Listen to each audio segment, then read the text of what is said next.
There are ideas so dangerous, so fundamentally threatening to the way society operates, that they were quietly removed from classrooms without anyone noticing. These ideas were not wrong, they were simply too powerful to teach. For centuries, philosophers uncovered truths about morality, power, freedom, and human nature that made governments, churches, and institutions deeply uncomfortable. Forbidden knowledge erased, and instead of debating these ideas openly, they were buried, marginalized, stripped from curricula and replaced with safer, more comfortable philosophies that wouldn't make anyone question the system. Today, we're opening the vault on 5 philosophical ideas that were systematically removed from schools and universities, not because they were proven false, but because they threatened the very foundations of power. And once you understand them, you will never see the world the same way again. Slave morality. The first forbidden idea begins with a man who lost his mind trying to share it. Friedrich Nietzsche looked at the moral codes that govern Western civilization, the ones we teach children in school, the ones written into our laws and social norms, and he saw something terrifying. He called it slave morality. Slave morality. Nietzsche argued that what we call good was not handed down from heaven. It was invented by the weak as a weapon against the strong. Think about it. Qualities like humility, obedience, turning the other cheek. Who benefits when you believe that submission is a virtue, not you? Obedience, submission, control. Nietzsche traced this back to ancient Rome, where the enslaved populations couldn't fight their masters with swords, so they fought with ideas. They redefined strength as evil and weakness as holy, and it worked. It worked so well that 2,000 years later, we still live inside that moral framework without ever questioning where it came from. As Nietzsche himself wrote, morality is the best of all devices for leading mankind by the nose. And that is exactly why this idea was removed from the classroom. But this is only the surface of what Nietzsche uncovered. Morality's trap. Now here is where it gets truly dangerous.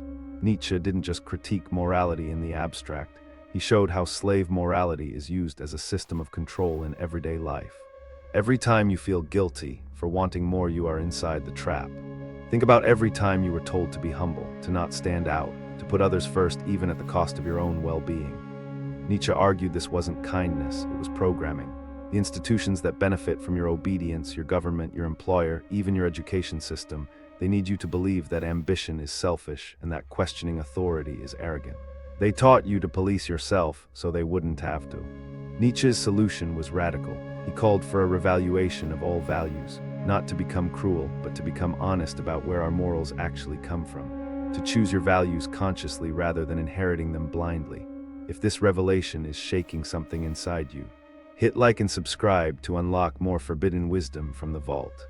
Because what comes next is even darker. As Nietzsche warned, the individual has always had to struggle to keep from being overwhelmed by the tribe. And the next forbidden idea takes this struggle to the halls of political power. The Dark Prince. In 1513, a disgraced Italian diplomat wrote a short book from exile that would become the most banned political text in history.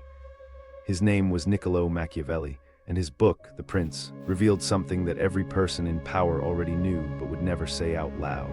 Everyone sees what you appear to be, few experience what you really are. Machiavelli did not invent political deception, he simply described it. He showed that power does not operate on morality. It operates on perception, strategy, and the calculated use of force. Power, perception, strategy. The church banned The Prince almost immediately. Universities refused to teach it for centuries. And even today, Machiavelli's name is used as an insult. We call someone Machiavellian when we mean they are cunning and ruthless. But here is what they never tell you. Machiavelli wasn't teaching people to be evil. He was teaching people to see reality as it is, stripped of comfortable illusions. He was showing the powerless how power actually works. And that was unforgivable, because when the powerless understand how the game is played, the powerful lose their greatest advantage, your ignorance. But Machiavelli's most devastating insight was yet to come. Power unmasked. Here is what makes Machiavelli truly forbidden. He didn't just explain how rulers manipulate. He exposed the fundamental lie behind every institution that claims to act for your benefit. The lie. Machiavelli showed that every government, every corporation, every religious institution operates on the same principle: maintain power by any means necessary while appearing virtuous. The school teaches you that democracy is about representing the people. Machiavelli showed it is about managing the people. The mask becomes the crown that controls the sheep. Think about your own life. How many times has a company told you they care about you while cutting your benefits? How many politicians promised change and delivered the same system?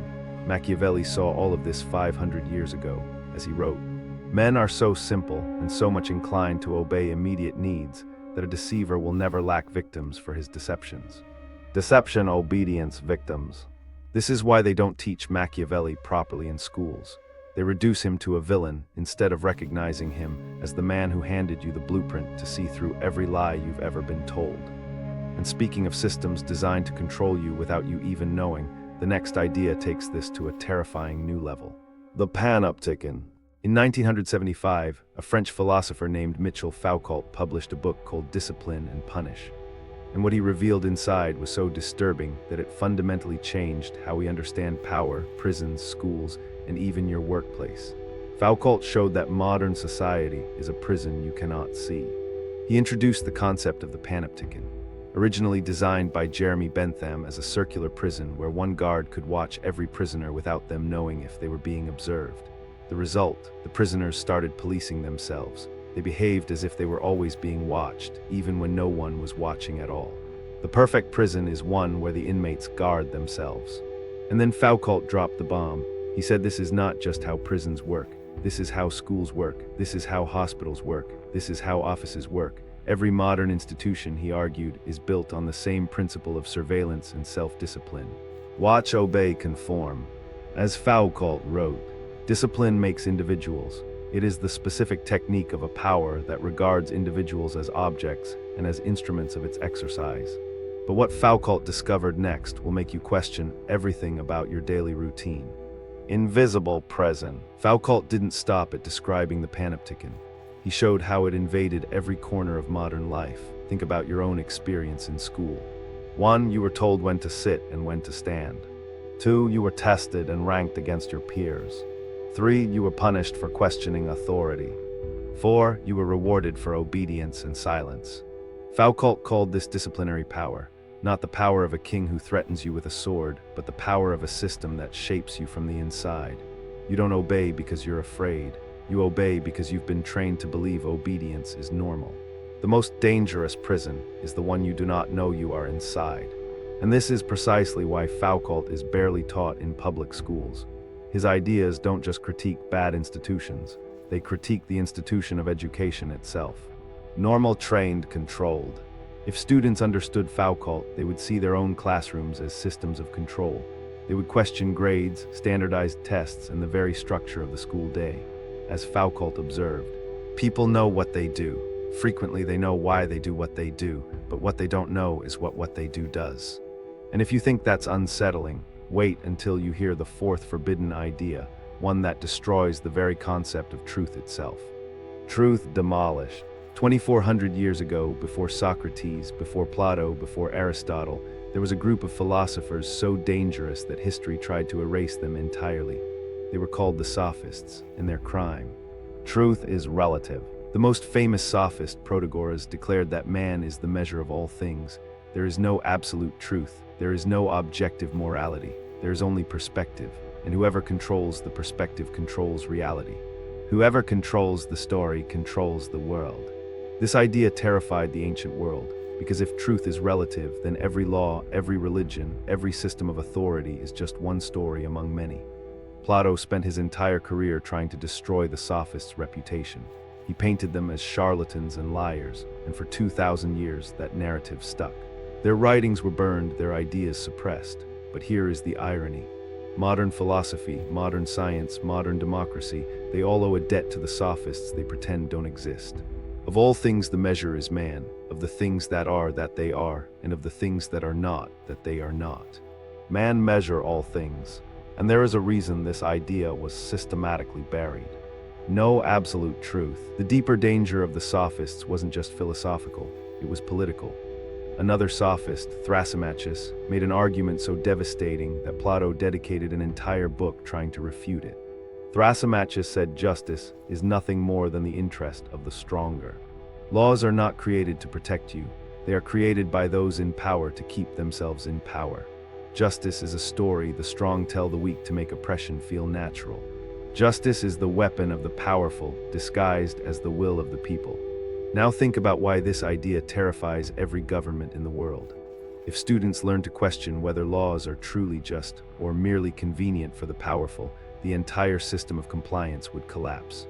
Laws power compliance. This is why you learned about Plato's perfect forms and Aristotle's golden mean, but you never learned what the sophists actually said. The winners wrote the curriculum, and the sophists lost, but their ideas survived in whispers, influencing everyone from Machiavelli to Nietzsche to Foucault. As Thrasymachus declared in Plato's own Republic, justice is the advantage of the stronger. And our final forbidden idea might be the most heartbreaking of all, because it was stolen from you by the very people who claim to save your soul. Pleasure denied. The fifth and final forbidden idea comes from one of the most deliberately misrepresented philosophers in history. His name was Epicurus, and for over 2,000 years, his philosophy was twisted into something he would not recognize. Epicurus. Today, when we say Epicurean, we mean someone devoted to luxury, excess, and indulgence. But here is the truth that was stolen from you. Epicurus taught the exact opposite. His philosophy was about finding happiness through simplicity. He said the key to a good life was friendship, intellectual conversation, self-sufficiency, and freedom from fear, especially the fear of death and the fear of gods. True pleasure was the absence of pain and the peace of a tranquil mind. Epicurus lived in a simple garden with his followers, sharing bread and water and philosophical discussion. He welcomed women and slaves as equals, centuries before any other institution would dream of such a thing. Do not spoil what you have by desiring what you have not. Remember that what you now have was once among the things you only hoped for. So why was this gentle philosopher turned into a monster? The answer reveals the darkest pattern of all. The stolen garden. The early Christian church had a problem with Epicurus, a devastating problem.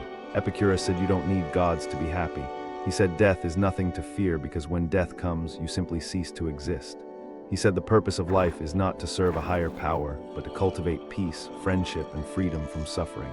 Every single one of these ideas directly undermined the church's authority. If people didn't fear death, they couldn't be controlled with promises of heaven. If people didn't need gods, they didn't need priests. If happiness came from a garden, not a cathedral, the entire religious economy would collapse. Fear, control, profit. So they did what power always does when it encounters dangerous ideas. They didn't argue against Epicurus, they distorted him. They turned his philosophy of simplicity into a caricature of gluttony and excess. And they were so successful that to this day, most people believe Epicurus was about pleasure-seeking when he was actually about freedom. They could not defeat his ideas, so they rewrote them. As Epicurus himself said in a letter to his student, "Is God willing to prevent evil but not able? Then he is not omnipotent. Is he able but not willing? Then he is malevolent." And this is the pattern that connects all 5 forbidden ideas.